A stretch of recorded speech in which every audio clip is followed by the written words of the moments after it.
من الشيطان الرجيم. بسم الله الرحمن الرحيم. إنا فتحنا لك فتحا مبينا ليغفر لك الله ما تقدم من ذنبك وما تأخر ويتم نعمته عليك ويهديك صراطا مستقيما وينصرك الله نصرا عزيزا. هو الذي أنزل السكينة في قلوب المؤمنين ليزدادوا إيمانا مع إيمانهم ولله جنود السماوات والأرض وكان الله عليما حكيما. صدق الله العظيم. بسم الله الرحمن الرحيم. وقال ربكم ادعوني استجب لكم. صدق اللہ العظیم. تمہارے رب نے فرمایا، قالوا ربکم، تمہارے رب نے فرمایا، ادعونی، مجھے پکارو، مجھے یاد کرو، مجھ سے مانگو، استجب لکم، ہم تم کو دینے کے لیے تیار ہیں، جو مانگو گے وہ تم کو ملے گا، ہم تمہاری دعاؤں کو قبول کرتے ہیں. اللہ تعالیٰ کا یہ فرمان عام ہے ہر ایک کے لیے کہ جب اللہ تعالیٰ کو پکارتے ہیں، اس سے مانگتے ہیں، تو اللہ تعالیٰ بغیر کسی تخصیص کے وہ ہم سب کو مرحمت فرماتے ہیں. اللہ کا یہ شکر ہے. اور یہ آیت سورہ مومن کی 60ویں آیت کا ابتدائی حصہ ہے. اللہ تعالیٰ ہم سب کو مانگنے کی توفیق عطا فرمائے. آج کے محفل کے لیکچر کے تعلق سے کہ آج ہماری جانی پہچانی شخصیت جناب لقاء الحق صاحب جو PhD کیے ہوئے ہیں جرمنی سے، آپ کے خطبات، آپ کی تحریریں نہ صرف ہندوستان کے مختلف علاقوں میں بلکہ بیرونی ملک بھی بڑے شوق و ذوق سے جو ہے سنی اور دیکھی جاتی ہیں. ہم مشہور ہیں ان کے کہ اپنے گوناگوں مصروفیات کے باوجود اور ہماری جو ہے شارٹ نوٹس پر جو ہے آپ نے آج ہم کو خطاب کرنے کا جو ہے موقع عطا فرمایا.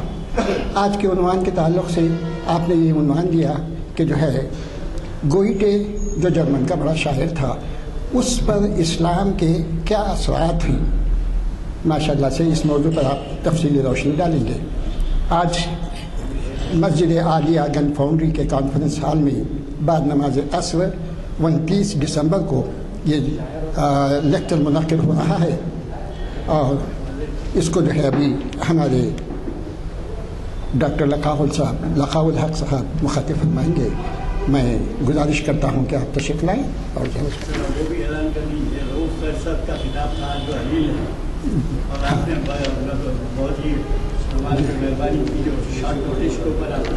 جی ہاں، یہ اللہ کا فضل ہے کہ ہمارے لقاء صاحب، جیسے میں نے ابھی کہا کہ وہ ہماری مختصر سی علیل وہ وقت کے خلیل عرصے میں بھی جو ہے آپ ہم وقت تیار رہتے ہیں محافل کی خدمت کے لیے.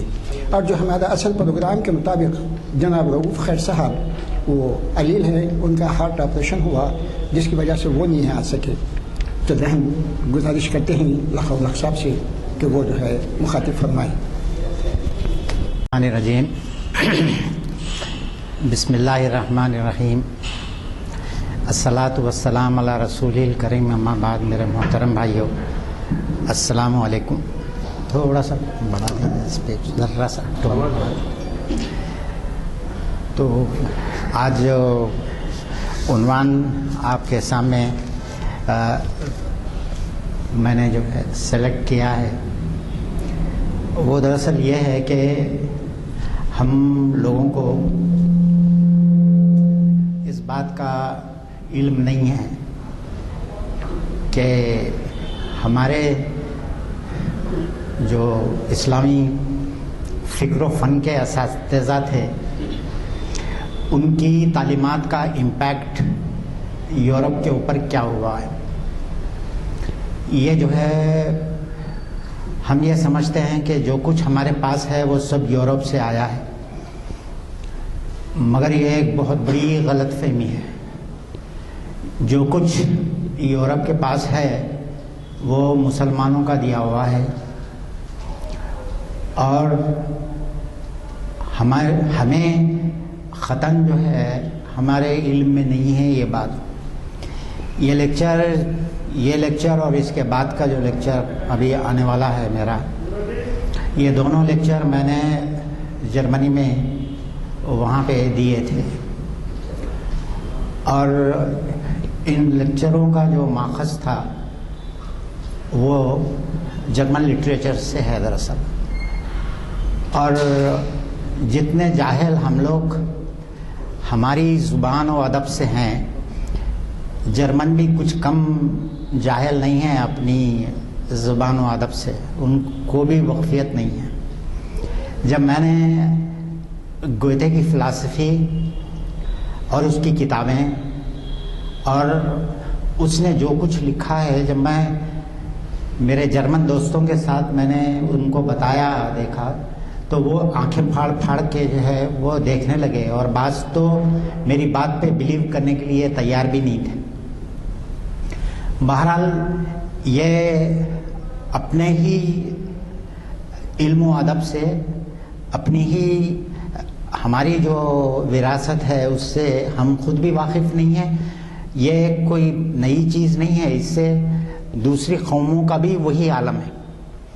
خیر، یہ تو ایک جملہ معترضہ تھا، مگر یہ دنیا میں آج تک ہوتا رہا ہے ہمیشہ کہ ایک قوم دوسری قوم سے سیکھتی رہی ہے کچھ نہ کچھ، اور ایک قوم کی زبان و ادب کا اثر دوسری قوم کے اوپر ہوتا رہا ہے. یہ ٹاپک کے اوپر انشاءاللہ اگلے میری سیٹنگ میں بڑی تفصیل کے ساتھ آپ سے جو ہے وہ بات کروں گا. آج جو بیچارے رؤوف خیر صاحب کا پروگرام تھا اور شمس الدین صاحب نے مجھ سے کہا کہ آپ یہ کریں، تو میں نے اس کو جو ہے قبول کر لیا. اللہ تعالیٰ ایک چیز وہ یہ ہے کہ ہم کو اس بات کے لیے دیکھیے کہ دنیا میں جتنے بھی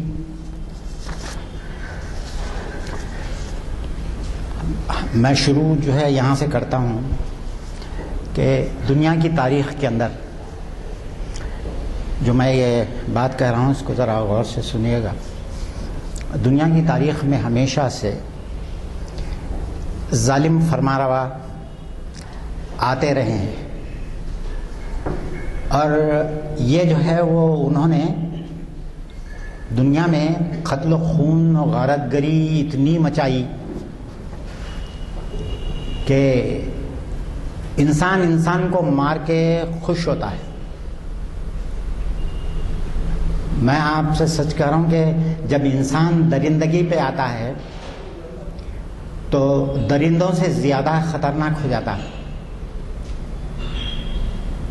اور پھر جو ہے وہ رحمانیت کے اوپر جب اترتا ہے تو وہ اتنا رحیم ہو جاتا ہے کہ اللہ تعالیٰ کو اس بات کا اعتراف کرنا پڑتا ہے کہ آپ کو جو ہے محمد صلی اللہ علیہ وسلم کو اللہ تعالیٰ کہتا ہے کہ میں رحمت للعالمین، دونوں جہانوں کے اوپر رحمت بنا کے بھیجا. تو رحمت کا ایک تصور، ایک آئیڈیل تو وہ ہے جو محمد صلی اللہ علیہ وسلم نے پیش کیا ہے. اور انسان نے انسانوں کے اوپر جو ظلم ڈھائے ہیں اس کی تاریخ بھی بڑی طویل ہے. اور ابھی آپ کو ہریدوار کی سنسد کا جو ہے جو ابھی آپ نے پچھلے دنوں اخباروں میں دیکھا ہے، کوئی نئی بات نہیں ہے. وہ یہ تو ہمیشہ سے جو ہوتا رہا ہے، ہوتا رہے گا. اور اقبال ہی کے بقول توحید کی امانت سینوں میں ہے ہمارے آسان نہیں مٹانا نام و نشان ہمارا، کہ یہ جو ہے وہ یہ ہے کہ یہ بھول جاتے ہیں کہ یہ ہمارا نام و نشان مٹا دیں گے، مگر یہ ہمارا نام و نشان مٹانا کوئی اتنا آسان نہیں ہے۔ مگر جہاں تک انسانی بربریت کا سوال ہے، آپ دیکھیے کہ یہ انسان کے پیدا ہونے سے پہلے اس کے اوپر اللہ کا اور فرشتوں کے درمیان ڈسکشن ہو چکا ہے۔ قرآن مجید کے اندر آپ تخلیق آدم کے جو رکوع ہیں سورہ بقرہ اور سورہ الاعراف کے اندر، اگر آپ ان کو ذرا غور سے پڑھیں، اللہ تعالیٰ فرشتوں سے کہہ رہے ہیں کہ میں انی جاعل فی الارض خلیفہ، فرشتوں سے بتا رہے ہیں کہ میں زمین میں اپنا ایک خلیفہ بنانا چاہتا ہوں۔ تو فرشتے جواب دیتے ہیں اتجعل فیہا من یفسک الدماء ونحن نسبح بحمدک ونقدس لک، کیا تو ایسے یہ مٹی کے مادوں کو تو اپنا خلیفہ بنانا چاہتا ہے جو زمین میں خوریزی کرے گا اور فتنہ و فساد برپا کرے گا؟ اتنا سب سننے کے باوجود اللہ رب العالمین کہتے ہیں کہ انی عالم ما لا تعلمون، کہ میں جانتا ہوں تم نہیں جانتے۔ فرشتوں کو اللہ رب العالمین جواب دیتے ہیں۔ تو یہ انسان کا دنیا کے اندر فساد برپا کرنا اور خوریزی اور جبلت، یہ جو ہے وہ یہ کوئی نئی چیز نہیں ہے، یہ انسان کی شرست کے اندر داخل ہے۔ میں یہ کیوں آپ کے سامنے یہ بات رکھ رہا ہوں؟ اس لیے میں رکھ رہا ہوں کہ آپ دیکھیے گے جس وقت گوئٹے اپنی شاعری کے شباب کے اوپر تھا، جو جرمنی کا مشہور شاعر اور فلسفی گوئتھے، اور گوئتھے ہمارے پاس مشہور اس لیے ہے اردو ادب میں اور مسلمانوں کے پاس اور بر صغیر میں، اس کو متعارف جو ہے علامہ اقبال ہی نے کرایا۔ وہ جب جرمنی گئے تو گوئتھے کی تصانیف کا بڑی گہری نظر سے مطالعہ کیا، اور اس کے بعد گوئتھے نے جو کچھ لکھا ہے، اس نے ایک دیوان مغرب لکھا جو میں اس سے پہلے بھی آپ کے سامنے بیان، وہ جرمن زبان میں ہے، مگر اس کی جو حیت ترکیبی ہے اس کتاب کی، وہ پوری کی پوری ایسٹرن اسٹائل میں ہے، پوری کی پوری مشرقی انداز میں ہے، اور کتاب کا نام خود اس نے ویسلیشر دیوان رکھا، گو کہ وہ جرمن زبان میں ہے، مگر اس نے اس کا نام جو ہے دیوان ہی رکھا۔ اور یہ دیوان وہی ہمارے فارسی شعراء کی تقلید میں رکھا، کیونکہ ہمارے پاس جو ہے اردو میں تو ذرا کم ہے، مگر فارسی کے اندر جتنے بڑے شعراء گزرے ہیں ہر ایک کا دیوان ہے، اور اپنی زندگی بھر کے شعری مجموعے کو ایک شاعر چھپاتا تھا اور اس کا نام دیوان رکھتا تھا۔ اور جو آپ دیکھیں کہ ہمارے تھوڑی سی جو ہے وہ آپ کو حیدرآباد کی طرف بھی لے چلو، ہمارے حیدرآباد کے ایک بہت نامور شاعر صفی، انہوں نے جو ہے وہ صفی جو ہے وہ بہت مشہور شاعر ہیں ہمارے حیدرآباد کے، نظام کے زمانے میں تھے، اور انہوں نے جو ہے ایک جگہ لکھا کہ ان کا مجموعی کلام جو ہے نا انہوں نے دیوان کے نام سے نہیں رکھا، بلکہ انہوں نے جو اپنا مجموعہ چھاپا اس کا نام پراگندہ ہے، اور اس کے ٹائٹل پیج کے اوپر لکھتے ہیں یہ پراگندہ ہی بہتر ہے جو کچھ ہے صفی، میں غریب آدمی دیوان کہاں سے لاؤں۔ یہ پراگندہ ہی بہتر ہے جو کچھ ہے صفی، میں غریب آدمی دیوان کہاں سے لاؤں۔ تو اس زمانے میں بھی، اب غالب تک تو بڑا ٹھیک تھا، غالب نے بھی اپنے اس کا نا دیوان غالبی نام رکھا، مگر جو ہے وہ گئے تھے اپنی شاعری کے مجموعے کا نام دیوان رکھا، اور اس کے اوپر عربی کیلیگرافی خود اپنے ہاتھ سے کی. یہ ایک بہت بڑی بات ہے کہ اس میں لکھا سبحان اللہ و بحمدی, اور اتنی بہترین عربی کیلیگرافی ہے وہ.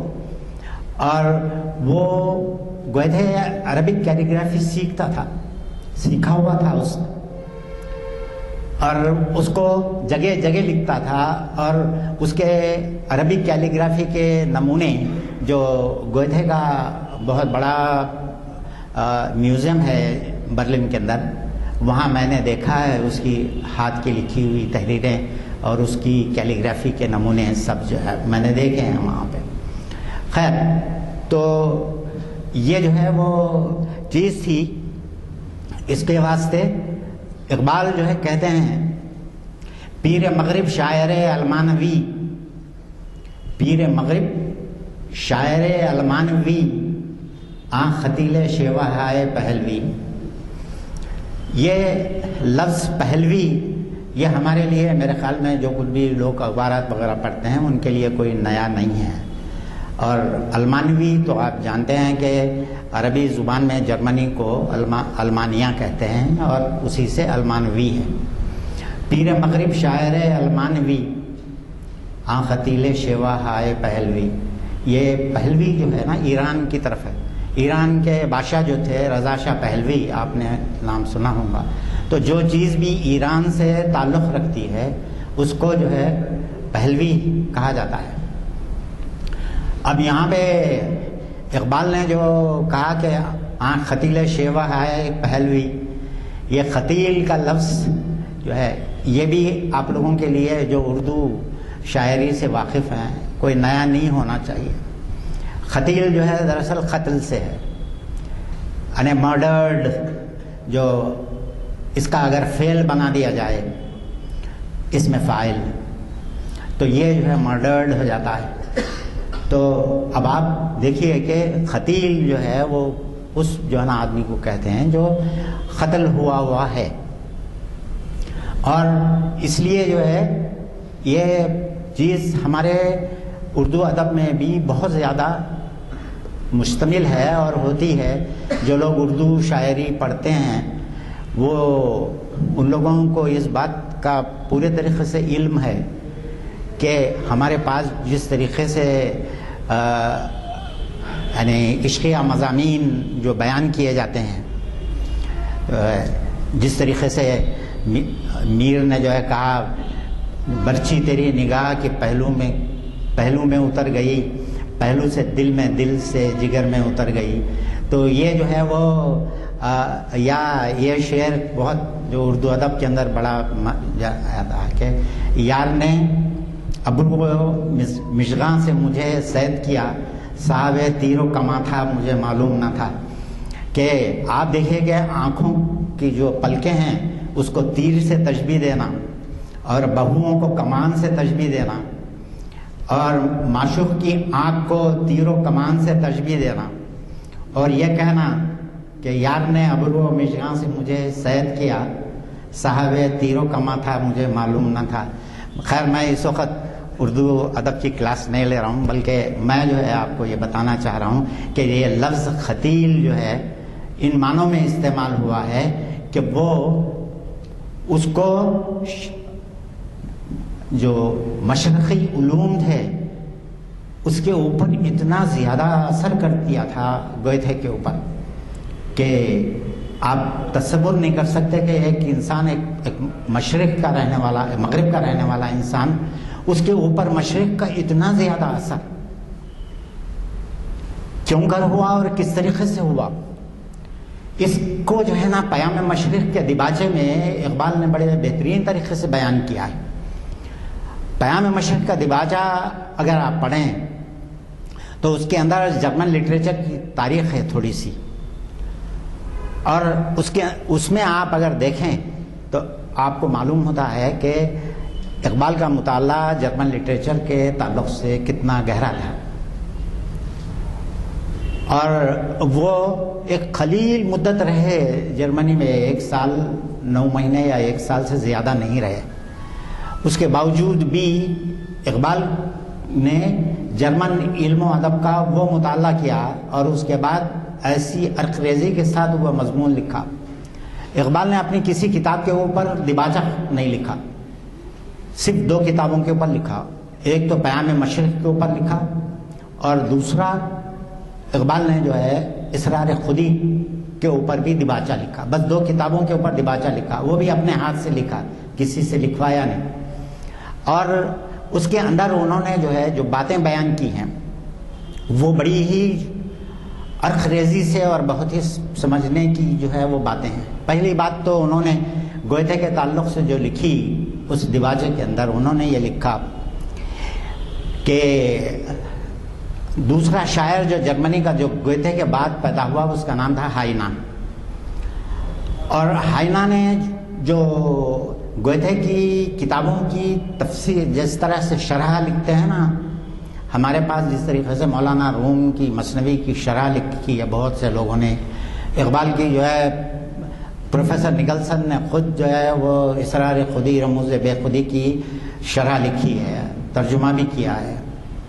تو اسی طریقے سے ہائنا نے گوئتھے کے کلام کی شرح لکھی اور اس شرح کے اندر اس نے لکھا ہے کہ یہ ایک گلدستہ عقیدت ہے جو مغرب نے مشرق کو پیش کیا ہے.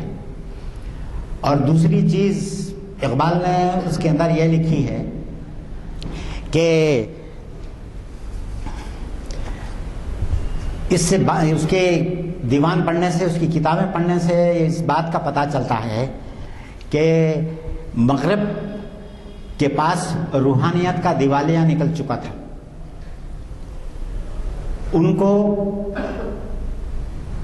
ان کے پاس روحانیت نام کی کوئی چیز باقی نہیں رہ گئی تھی. اسی واسطے گوئتھے کو اس بات کی تلاش تھی کہ یہ جو ہے کیا بات ہے. ایک چیز کی انالیسس وہ گوئتھے کرنا چاہتا تھا اور یہ بڑی پتے کی بات اقبال نے کہی. اقبال بتاتے ہیں 1812 میں گوئتھے، یہ جو ہے فان ہیومر نے ایک بہت بڑا جرمن شاعر تھا اور لنگوسٹک بھی تھا اور وہ دنیا کی دوسری زبانیں بھی جانتا تھا. وہ فارسی کے اوپر بڑا جو ہے عبور رکھتا تھا. اس نے حافظ کے دیوان کا ترجمہ کیا جرمن زبان میں 1812 میں اور وہ پڑھ کے گوئتھے تو گویا دیوانہ ہو گیا. اور حافظ کے کلام کے اندر اور گوئتھے کے کلام میں، گوئتھے کی اگر آپ دونوں کی تواریخ کو دیکھیں، تھوڑا سا میں اس کے اوپر غالب کے اوپر جب میں کہہ رہا تھا تو کہ اقبال نے گوئتھے کو غالب سے کیوں تشبیہ دی، اسی طریقے سے آپ اقبال نے یہ بھی بتایا کہ حافظ شیرازی سے گوئتھے کا بہت بڑا گہرا تعلق تھا. حافظ شیرازی کے زمانے میں تیمور کا حملہ ہوا تھا بلاد اسلام کے اوپر اور اس نے وہ خون و غارت گری اور وہ بربریت کی کہ دجلہ کا پانی وہ لال ہو گیا تھا.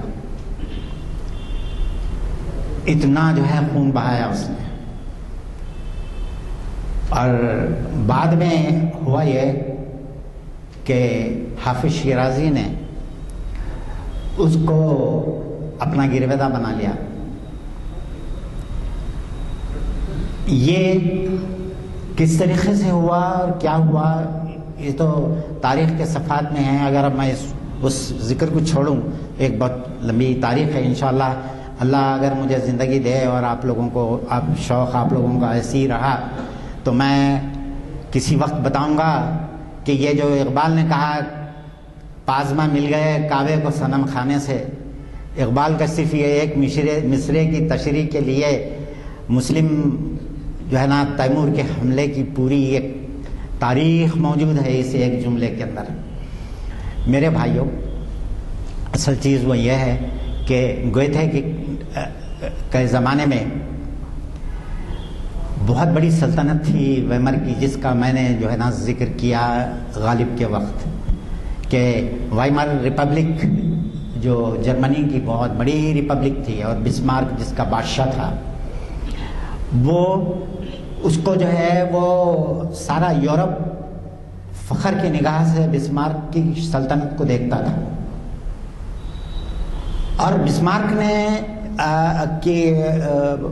وہ جب نیپولین اٹھا اور اس نے یورپ فتح کرنے کی ٹھانی، تو اس نے جرمنی میں وہ خوریزی کی اور اس طریقے سے جرمنوں کا خلاخمہ کیا کہ ہٹلر نے بھی جو ہے نا یہودیوں کا اس طریقے سے خلاخمہ نہیں کیا. میرے بھائیوں، یہ ایک تاریخی حقیقت ہے، انشاءاللہ کسی اور وقت میں آپ کو بتاؤں گا.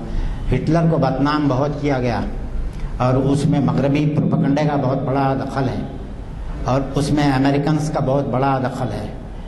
ہٹلر اتنا برا آدمی نہیں تھا جتنا کہ جو ہے وہ اس کو پیش کیا گیا ہے تاریخ کے اندر. خیر، تو یہ جو ہے وہ اس نے نیپولین نے جو ہے وہ جرمنز کے اوپر بہت ستم ڈھائے ہیں جس کی کوئی حد نہیں، اور ان کی جو اتنی بڑی سلطنت تھی اس کو تباہ و تاراج کر دیا. اس کی وجہ سے گوئتے کی اندر بے انتہا ڈپریشن کا شکار ہو گیا. گوئتے اتنا ڈپریشن کا شکار ہوا کہ اس کو سمجھ میں نہیں آنے لگا. وہ کبھی تو خودکشی کر لینا چاہتا تھا، کبھی اپنی زندگی ختم کر لینا چاہتا تھا. وہی حال ہوا جو غالب کا فال آف دلی کے بعد ہوا تھا. اگر آپ کی آنکھوں سے آنسو نکل جائیں گے اگر آپ غالب کے خطوط پڑھیں گے جو غالب نے فال آف دلی کے بعد جو ہے لکھا. دلی میں بچا کون تھا؟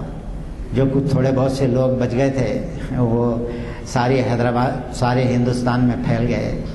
داغ دہلوی جیسا شاعر وہ حیدرآباد آ گیا.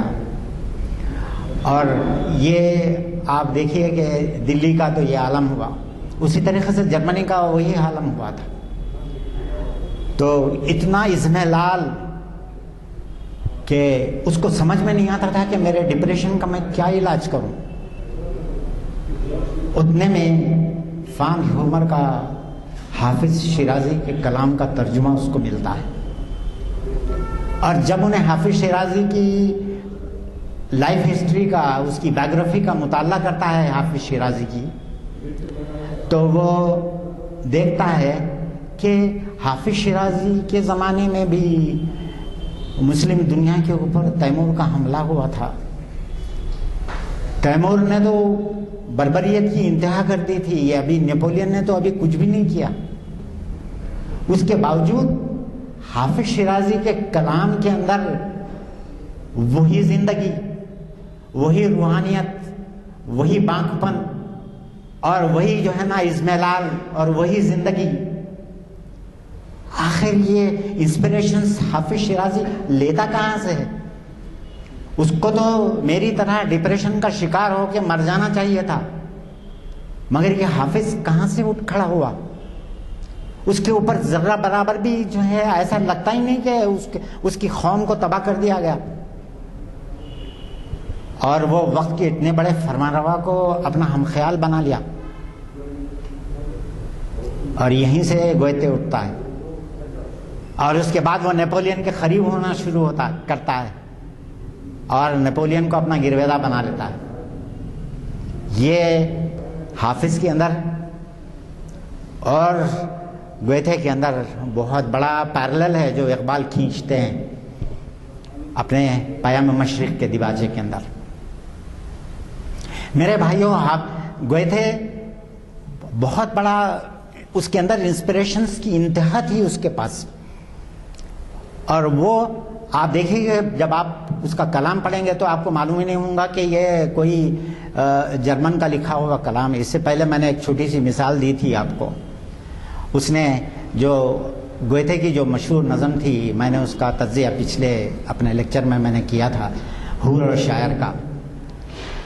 تو حور جو ہے جب اس سے ہم کلام ہوتی ہے شاعر سے، تو اس کی حور کی اتنی میٹھی آواز اور اس کی نسوانیت اس کی آواز کی اور اس کی زبان کا لوچ شاعر کو بے انتہا متاثر کر دیتا ہے. اور گوئتھے اس کے لیے کیا لفظ استعمال کرتا میں نے آپ کو بتایا تھا. وہ لفظ استعمال کرتا, اقبال نے بھی ترجمے کے اندر وہی لفظ استعمال کیا جو انہوں نے کیا.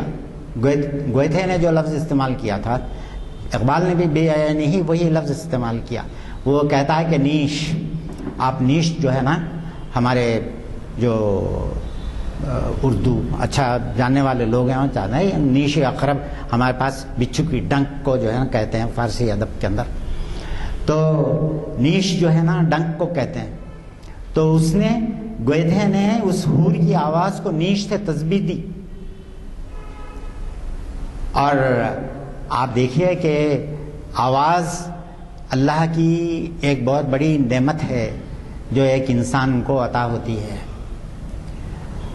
اور خصوصاً جو ہے چونکہ عورت کی آواز میں نرمی اور ترنم ہوتا ہے, اس لیے مرد کی آواز سے 10 گنا زیادہ امپریسو عورت کی آواز ہوتی ہے.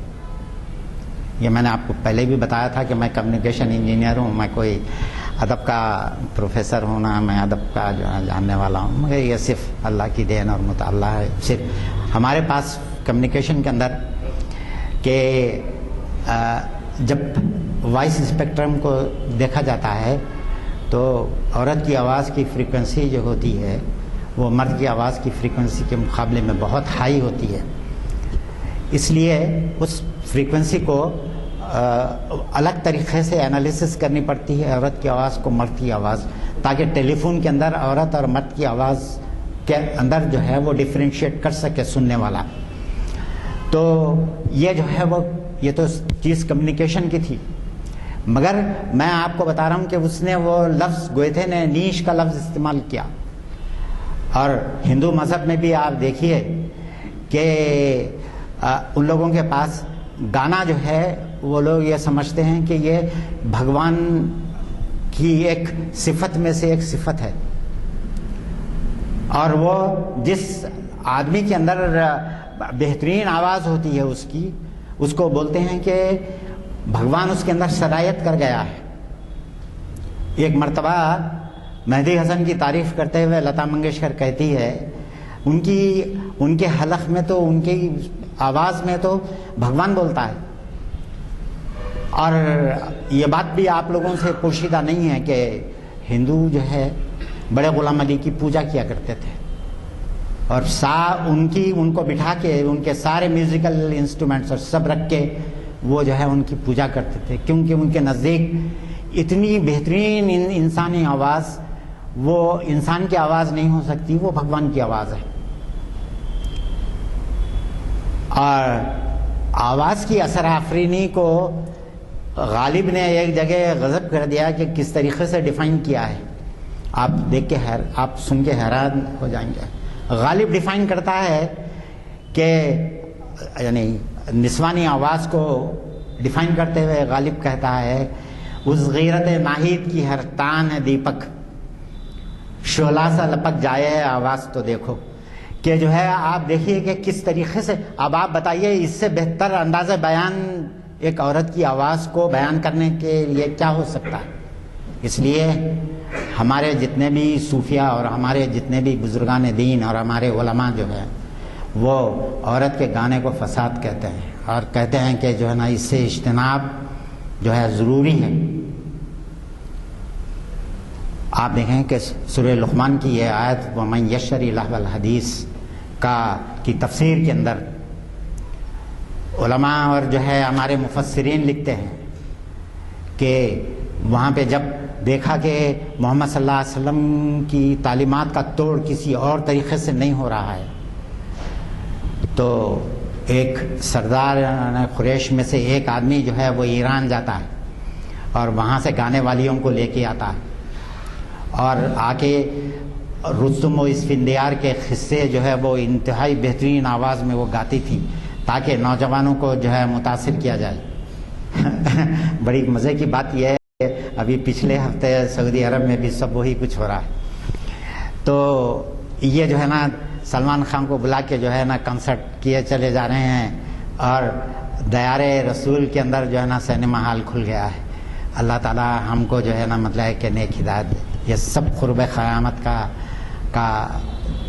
کا بالکل حال ہے.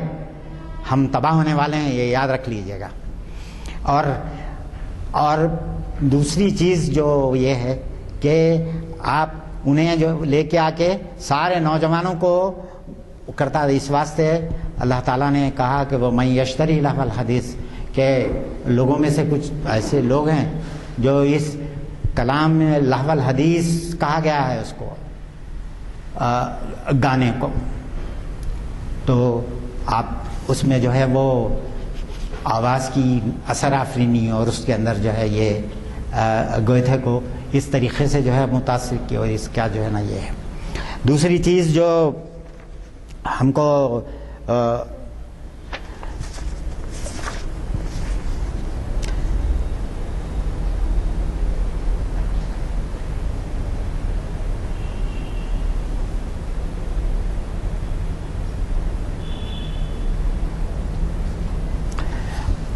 اقبال کی ایک نظم جو ہے جو انہوں نے پیام مشرق کے اندر لکھی ہے.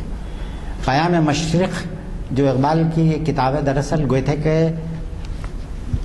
ویسٹلش دیوان کے جواب میں لکھی گئی.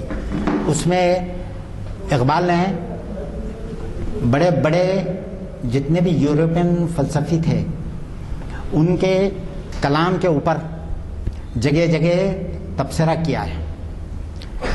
اور اقبال نے اسی پیام مشرق کے اندر جلال اور گوئتھے ایک نظم لکھی. اب آپ بولیں گے کہ جلال کیا؟ جلال الدین رومی کی طرف اشارہ ہے. اقبال نے جو ہے یہاں پہ جو ہے نظم کا عنوان دیا ہے جلال و گوئتھے. جلال الدین رومی، مولانا روم، آپ کو ہمارے لوگوں کو یہ معلوم ہونا چاہیے کہ جلال الدین رومی کی جو مثنوی ہے اس کو تعلق سے کہتے ہیں کہ ہست قرآن در زبان پہلوی، کہ قرآن یہ قرآن ہے، قرآن کا ترجمہ ہے پہلوی زبان میں، فارسی زبان میں یہ ایک جو ہے نا ترجمہ ہے. تو میرے بھائیوں اقبال نے جلال وہ جو ہے نا گوئتھے یہ نظم لکھی. اس نظم کے اندر اقبال نے جو اپنا طریقہ کار، عام طریقہ کار ہے، یہ فارسی ادب کے اندر بھی اردو ادب میں بھی یہ کسی وقت انشاءاللہ جب میں آپ کے سامنے انشاءاللہ میں نے ہمارے بھائی صاحب سے میں نے کہا کہ اب کی دفعہ جب آپ معراج کا پروگرام رکھیں تو میں نے کہا کہ ایک پروگرام یہ بھی رکھیں کہ معراج کا جو اثر ہے وہ ورلڈ لٹریچر کے اوپر کیا ہوا. اب ہم لوگ تو یہ سارے واقعات ادھر سارے پڑھتے ہیں اور بڑے بڑے جو ہے نا علماء سے ہم جو ہے نا آپ اس کا خطاب سنتے ہیں واقعہ معراج کا. مگر میری یہ خواہش ہے کہ ایک مرتبہ آپ کی مسجد کے اندر ورلڈ لٹریچر کے اوپر معراج نبوی صلی اللہ علیہ وسلم کا کیا اثر ہوا، یہ میں اپنی زندگی کے سارے ادبی متعلق کا نچوڑ جو ہے نا انشاءاللہ وہ آپ کے سامنے جو ہے پیش کروں گا، اگر اللہ میرے کو توفیق دے اور اس کی اجازت دے کہ ہماری جو ہے یہ ہے. تو یہ نظم جو لکھی اقبال نے جلال ہو گئے تھے، جلال الدین رومی کا جو ہے اس میں وہ ہے. اور یہاں اب اس نظم کے اندر اقبال جو ہے وہ یہ کہتے ہیں کہ جب گوئتھے آسمان کی سیر کر رہا تھا تو اس کی ملاقات اچانک مولانا روم سے ہو جاتی ہے. تو مولانا روم سے ہو جاتی ہے تو مولانا روم سے اپنا تعارف کراتا ہے، بولتا ہے کہ میں شاعر المانوی گوئتھے ہوں اور میں نے آپ کی مثنوی پڑھی ہے اور میں آپ کا بہت بڑا فین ہوں اور میں آپ کے فراق میں تڑپتا ہوں اور آپ سے ملنے کی بڑی خواہش تھی مجھے اور وہ آج پوری ہوئی. اور اس کے بعد مولانا روم سے کہتے ہیں کہ کیا کہنا چاہتا ہے کہہ. تو گوئتھے جو ہے اپنی کتاب جو دیوان کے بعد جو دوسری اس کی بہترین کتاب ہے وہ ہے فاؤسٹ. فاؤسٹ جرمن زبان میں مکے کو کہتے ہیں. تو وہ اس نے پڑھ کے سنائی. تو مولانا روم کہتے ہیں کہ تو جو ہے وہ اس کے تعلق سے جو ہے وہ مولانا روم کہتے ہیں کہ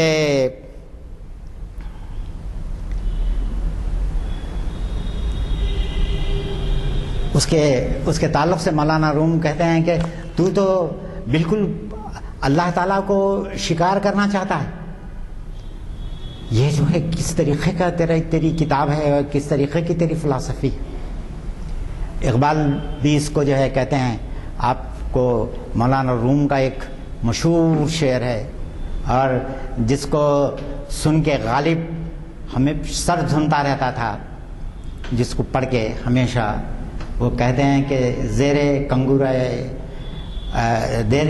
تخت کنگوراش مرداند فرشتہ سید وہ پیغمبر شکار وہ یزداں گیر. کہ اللہ تعالیٰ کے جو تخت جلال ہے اس کے سائے میں جو ہے نا ایسے لوگ موجود ہیں جو فرشتے کو شکار کرتے ہیں, پیغمبر کو اسیر کر لیتے ہیں, یہ کرتے ہیں اور یزداں کے اوپر کمن پھینکتے ہیں. اور اقبال نے ایک جگہ یہ بھی کہا کہ جو ہے بدشت جنون من جبریل زبوں سیدے یزداں بکمن داور اے ہمت مردانہ.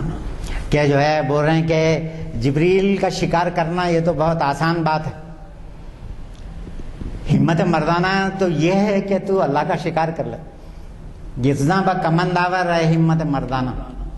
کہ مگر یہ ایک شاعرانہ تعلی ہے میرے بھائیوں, مگر یہ ہے کہ شعراء یہی کہتے ہیں کہ آپ جب تک کہ اس کا مطلب یہ ہے کہ آپ اللہ کے عشق میں اپنے آپ کو فنا کر لیں, فنا فی اللہ جو ہے نا کر لینے کو ہی یہ ساری جو ہے جتنے بھی میں آپ کے سامنے یہ اشعار پڑھا ہوں اس کے اندر انسان جو ہے محبت میں پہلے تو اللہ کی, پھر اس کے بعد اللہ کے رسول کی, پھر اللہ کی محبت میں اس درجہ اپنے آپ کو فنا کر دیتا ہے کہ اس کا نفس اب نفس نہیں رہتا, کسی قسم کی کوئی نفسانی خواہشات اس کے اندر نہیں رہتی, نہ عورت کی رہتی ہے, نہ زر و مال کی رہتی ہے, نہ جائیداد کی رہتی ہے, نہ یہ ہے.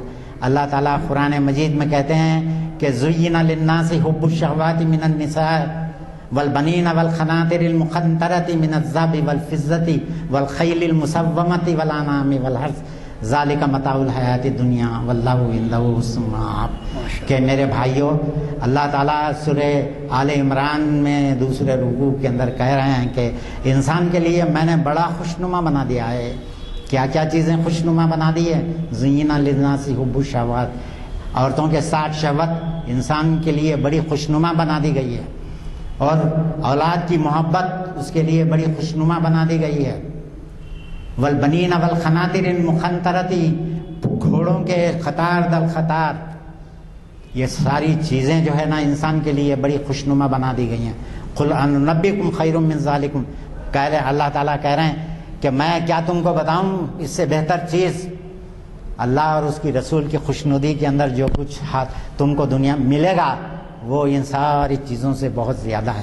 اللہ مجھے اور آپ کو اللہ کے اس کلام کے اوپر ایمان و یقین نصیب فرمائے اور ہماری زندگیوں کو رسول کے عشق میں اور اللہ کے عشق میں فنا کر دینے کی توفیق عطا فرمائے. وآخر دعوانا الحمدللہ رب العالمین.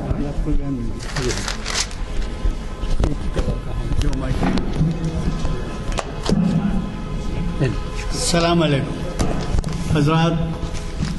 ابھی سالمانہ خطاب پہ کیا تبصرہ ہو, تمام فلسفیوں کے راز بھی آپ کے سامنے بیان کر دیے گئے. ہمارے اگلے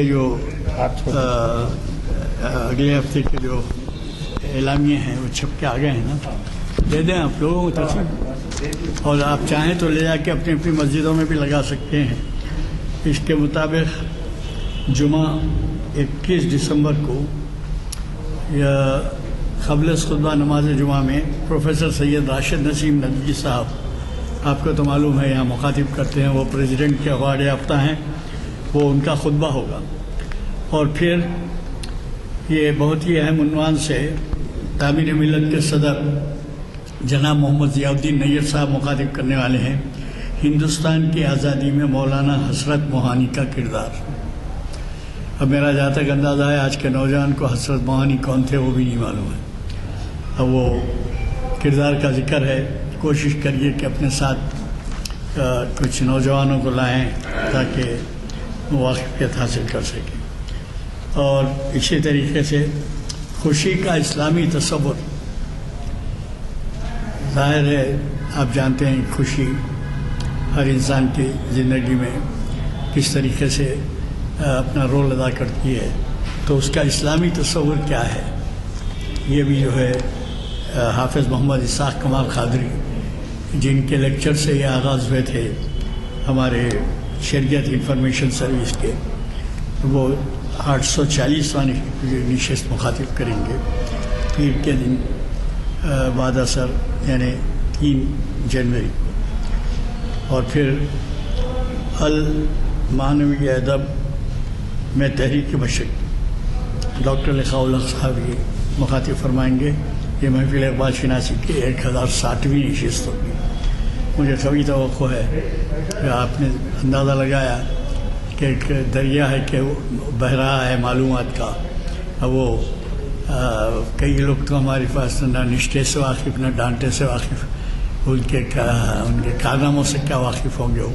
بہرحال کیسے کیسے حسرت یا مشہور شخصیتوں کے بارے میں آپ نے سنا، استفادہ کیا، اللہ انہیں جزائے خیر دے کہ وہ ہمیں ایسے محافل میں مخاطب کر کے ہمیں سرفراز فرماتے ہیں، چونکہ دعا ہونی ہے، دعا کریے۔ اعوذ باللہ من الشیطان الرجیم، بسم اللہ الرحمن الرحیم، ربنا آتنا فی الدنیا حسنۃ وفی الآخرۃ حسنۃ وقنا عذاب النار وقنا عذاب القبر وقنا عذاب الحشر وقنا عذاب المیزان، سبحان ربک رب العزۃ عما یصفون والسلام علی المرسلین والحمد للہ رب العالمین۔ جزاک اللہ۔